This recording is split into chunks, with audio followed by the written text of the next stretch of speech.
C'est bon, tout le monde m'entend? Je vais essayer de parler assez fort, mais si la technique peut m'aider pour le micro, je vais avoir peut-être un peu de mal à parler longtemps comme ça. Ce matin, toujours un plaisir de partager la parole avec vous. Et pour ceux qui me connaissent un peu, j'explique à chaque fois comment me vient le message. J'ai toujours le plaisir avec le Seigneur, il est un petit peu... C'est un petit peu comme les examens. Je faisais un peu le parallèle où quand on se présente un examen, quand on est à l'oral, des fois on tire un sujet au sort, puis on se dit oh, pas celui-là. Ça m'est déjà arrivé, hein. J'ai passé le bac il y a quelques années.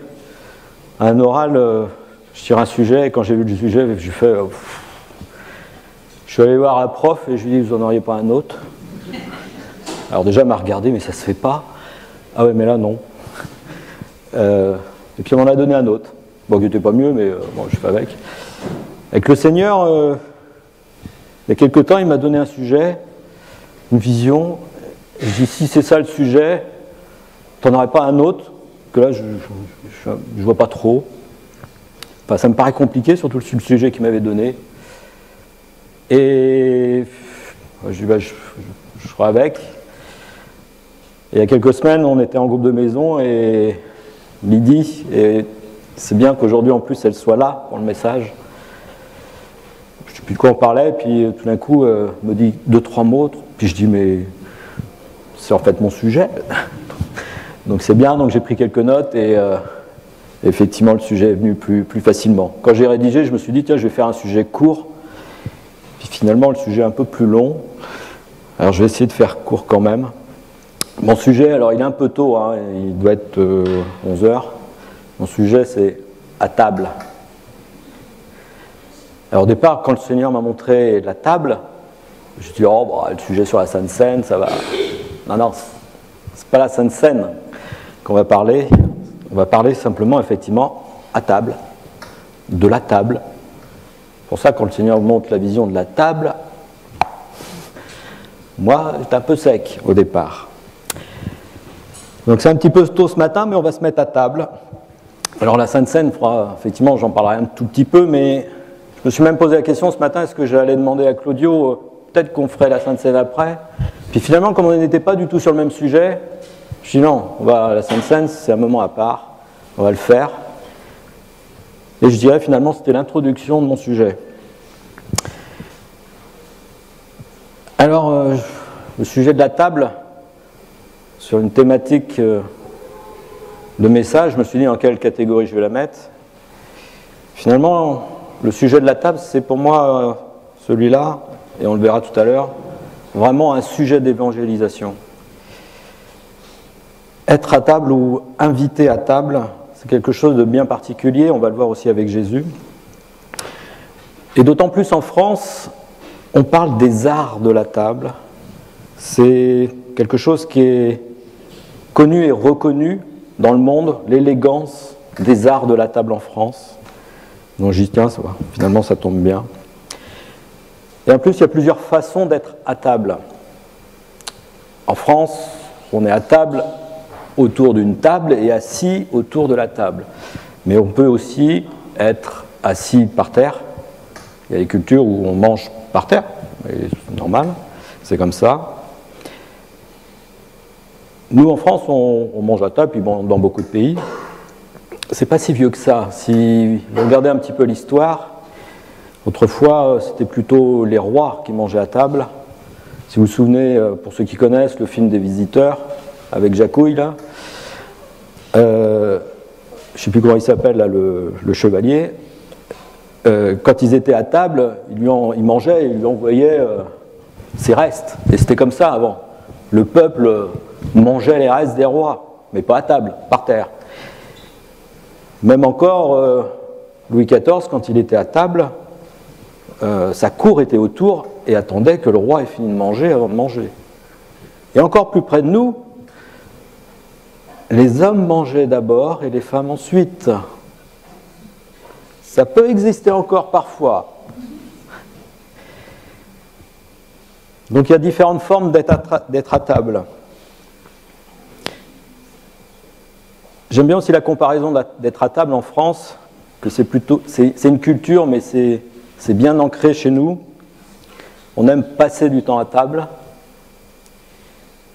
Et d'être à table, c'est plus qu'un pique-nique. C'est plus que l'hospitalité quand on invite. L'hospitalité, c'est qu'on prend sur le coup et on va faire avec ce qu'on peut. On va donner l'hospitalité à table pour la nourriture, mais inviter, c'est quelque chose de beaucoup plus fort. J'aime bien citer la Dordogne pour ceux qui connaissent. Alors ceux qui ne connaissent pas, quand vous êtes invité en Dordogne, vous y allez doucement sur les plats d'entrée, parce que là-bas, on mange un peu, beaucoup. Mais c'est comme ça. Moi, les premières fois où j'ai été invité dans la famille Akati, on avait oublié de me le dire. Donc vous mangez bien l'entrée, mais il y a 2 entrées. Et après, il y a 2 plats principaux et il y a 2 desserts. Donc en général, vous avez déjà plus faim au 2e plat d'entrée. C'est un peu dur. Et ça dure. C'est que vous mettez à table vers 1h, vous en ressortez à 4-5, vous avez marché un peu, et vous ne faites surtout pas l'erreur d'être invité 2 fois, le midi et le soir, parce que vous faites 2 fois la même chose. Et comme vous n'êtes pas habitué, ça... C'est pas de l'excès de la table, c'est que là-bas c'est comme ça, et ils ont le plaisir de la table, ils ont le plaisir d'être invités. Je me souviens du grand-père de Cathy qui, effectivement, quand il invitait, c'était Noël, enfin c'était pire que Noël, quoi. 2 entrées, 2 plats, 2 desserts, mais c'était normal. C'était normal. Donc il y a des régions comme ça où, quand vous n'êtes pas prévenu, faites attention. Donc aujourd'hui, sur le message, quel sens est-ce que je peux vous donner pour être édifié ce matin en parlant d'être à table? À part manger, comment on peut être édifié? J'ai vu que dans la Bible, les évangélistes nous rapportent plusieurs récits de Jésus qui est à table. Ils nous montrent que, effectivement, Dieu s'est fait homme, qu'il a partagé, qu'il s'est fait proche des hommes et donc il a passé du temps à table. Luc nous rapporte par exemple, et c'est lui qui nous rapporte le plus grand nombre de repas de Jésus, il nous montre que Jésus se retrouve à table, avec qui? Avec des pécheurs. Chez Lévi, chapitre 5, verset 29, chez Zachée, au chapitre 19, Luc aussi nous dit qu'il mange aussi chez des pharisiens qui l'ont invité. Chapitre 7, verset 36, chapitre 11, verset 37, chapitre 14. Mais le pire dans tout ça, pas le pire, c'est que Jésus, il y va. On retrouve aussi chez Marc et Matthieu, on a le repas effectivement de Lévi et Zachée, comme chez Luc. On a aussi le repas à Béthanie, qui est l'avant-dernier repas de Jésus, le dernier effectivement étant la scène. Puis je dirais que aussi Jésus, il était en avance sur son temps. On parle de garden party, de la fête des voisins. Jésus, il en a déjà fait. Parce que si vous vous souvenez, toute la foule qui était avec lui, il a multiplié les pains, il a multiplié les poissons, et ils ont fait une grande fête des voisins. Toute cette foule qui l'a suivi, c'était effectivement pour l'écouter, mais ils ont aussi partagé cette table, ce repas ensemble. Alors quand on regarde dans la parole, il y a aussi des critiques. On a critiqué Jésus sur le fait qu'il soit souvent à table. On a dit dans Luc, chapitre 7, verset 34, « Le Fils de l'homme est venu, il mange et il boit, et vous dites, c'est un glouton et un buveur, un ami des collecteurs d'impôts et des pécheurs. » Donc Jésus a été critiqué parce qu'il était à table, parce qu'il mangeait, parce qu'il buvait comme les autres. Donc on voit dans ces passages que Jésus va vers ces personnes, qu'il aime participer à la vie, il n'hésite pas à s'asseoir à table avec les pécheurs. On pourrait se demander, mais pourquoi? Et c'est ma thématique de ce matin. Pourquoi à table? Quand on est à table, on est au même niveau. Il n'y a plus de différence. Que vous soyez un roi, que vous soyez un chef d'entreprise, que vous soyez un paysan, ce que vous voulez. Quand on est assis, on est au même niveau de la table, et ensemble, tout autour. C'est pour ça que quelquefois on parle aussi de repas de travail ou repas d'affaires, où quand on voit les chefs d'État, ils se réunissent souvent autour de la table. Il n'y a pas de différence. On est au même niveau. Nous partageons la même chose. Donc si vous ne savez pas comment parler de Dieu autour de vous, comment parler de votre foi, certains vont aller dans la rue, parler de leur foi, taper les portes. Je dirais, invitez les gens, invitez autour de vous.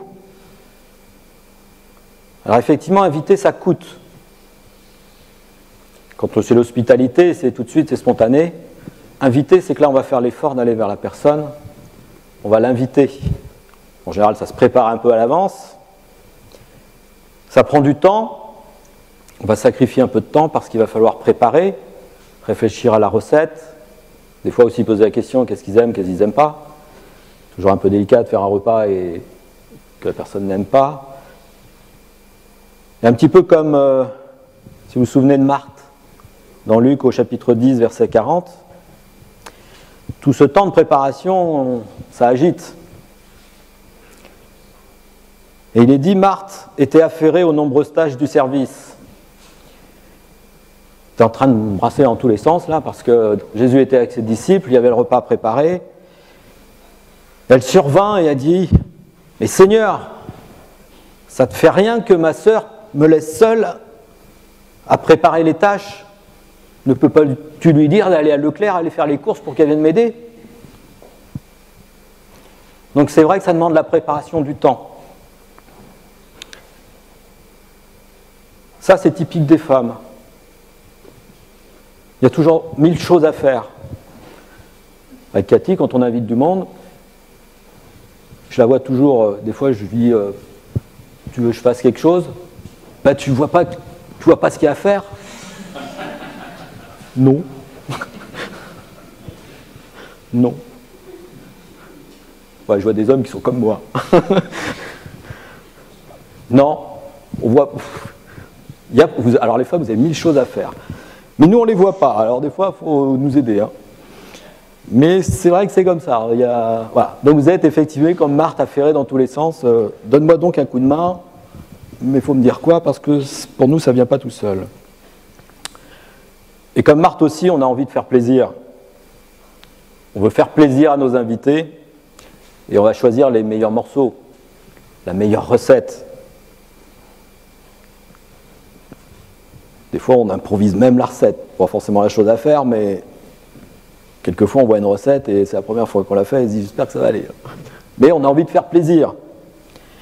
On va choisir les meilleurs morceaux, le meilleur fromage, les meilleurs légumes, les meilleurs vins. Honnêtement, j'ai jamais été invité, on m'a offert des tripes à manger à midi.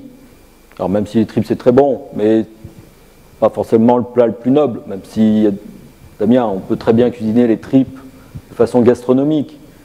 Mais c'est pas ce qu'on va faire en premier. Donc on va faire des efforts sur la qualité du repas. Et j'aime bien l'expression en France, quand on invite, c'est mettre les petits plats dans les grands. Honnêtement, j'ai jamais compris, parce que je vois pas comment on peut faire l'inverse. Je ne sais pas d'où sort cette expression, mettre les petits plats dans les grands. Mais c'est comme ça en France, on va faire des efforts pour être à table, pour inviter. Donc c'est du sacrifice, c'est du temps, mais on a envie d'honorer notre invité. Alors quand on est à table, on est au même niveau, on va se détendre, on va parler de soi, de ses joies, de ses problèmes, de tout. C'est là où... Mais effectivement, quand vous invitez quelqu'un qui ne connaît pas Christ, peut-être qu'à un moment, le sujet va aborder, que vous allez parler de votre foi, et il va vous écouter. Vous allez aussi, vous, écouter ses problèmes, et vous allez peut-être lui trouver une réponse. Dans ces moments-là, on est unis autour de la table. Ça parle plus facilement. Quelquefois, c'est mon beau-frère qui est canadien qui appelle ça le daily lang. Qu'est-ce que c'est? Le daily lang. Un petit apéritif ou un petit peu de vin, c'est ça le daily lang, ça délie la langue. Sans aller dans les excès, mais on le voit, et même Jésus, pendant les noces, Sa mère lui dit, Jésus, ils n'ont plus de vin, ils n'ont plus de délilangue. Jésus aussi a transformé l'eau en vin. Effectivement, on est dans un repas. Donc être à table, c'est être unis comme Christ.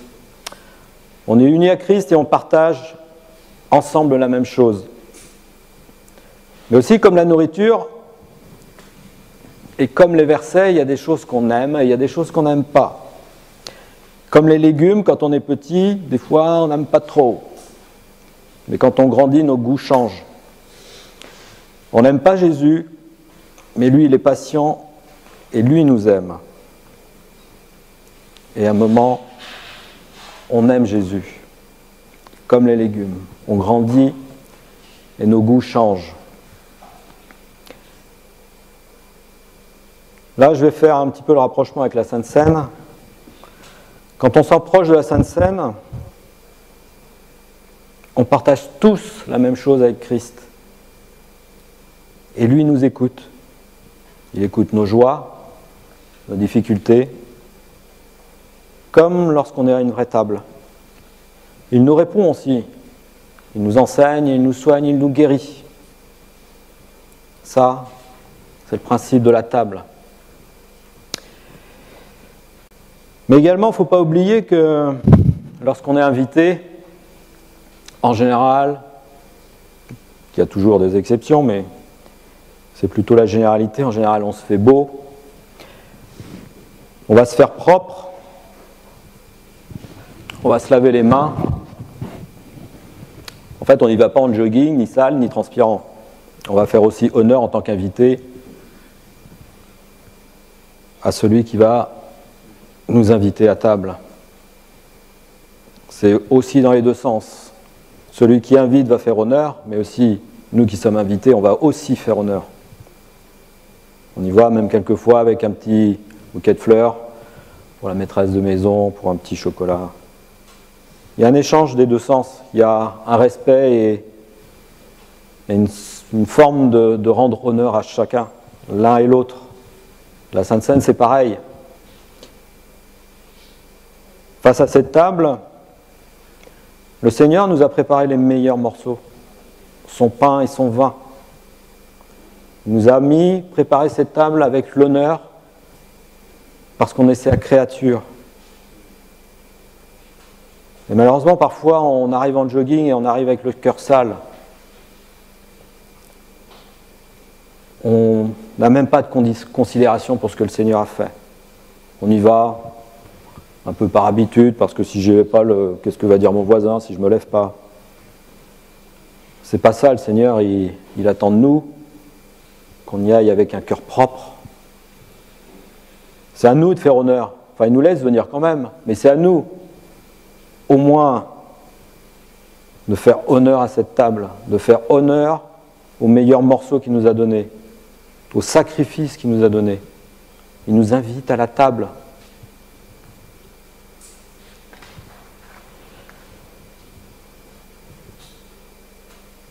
Donc si vous voulez inviter à table, n'hésitez pas, vous ne savez pas comment parler de votre foi, c'est très simple d'inviter à table. Alors il y en a qui vont dire « Ah mais je ne sais pas faire la cuisine ». Ouais, il y a toujours une bonne raison. Imaginez si Jésus se présentait devant vous, comme il l'a fait avec Zachée, qui vous dit « Bah je viens manger chez toi ». Ben non, je ne sais pas trop cuisiner. Jacquet, c'est pas ce qu'il a dit. Hein. Il n'a pas dit je ne sais pas trop cuisiner. Non, il l'a invité. Donc si vous ne savez pas faire la cuisine, il y a d'autres façons de le faire, faites-vous aider, mais ne trouvez pas la bonne raison pour ne pas faire. Parce qu'à un moment, le Seigneur, s'il vous demande d'inviter telle ou telle personne, c'est qu'il a besoin de vous pour agir selon sa volonté, pour toucher les cœurs. Donc je dirais... dans les conclusions, à table, comme Jésus, vous allez montrer votre amour, votre intérêt pour la personne, vous allez vous détendre, vous allez écouter, vous allez aider, vous allez consoler peut-être, et justement peut-être que le Seigneur permettra à ce moment-là d'entrer dans le cœur de cette personne. Pour terminer, Luc, il a dit Et il nous montre que le retour du Christ à la fin des temps se fait sous l'image d'un repas que lui-même servira à ceux qui auront veillé. C'est dans Luc chapitre 12, verset 37. Heureux ces serviteurs que le maître, à son arrivée, trouvera en train de veiller. En vérité, je vous le déclare, il prendra la tenue de travail et il les fera mettre à table et passera pour les servir. Donc en 2 mots de conclusion, oui à table, mais quelle joie. Amen.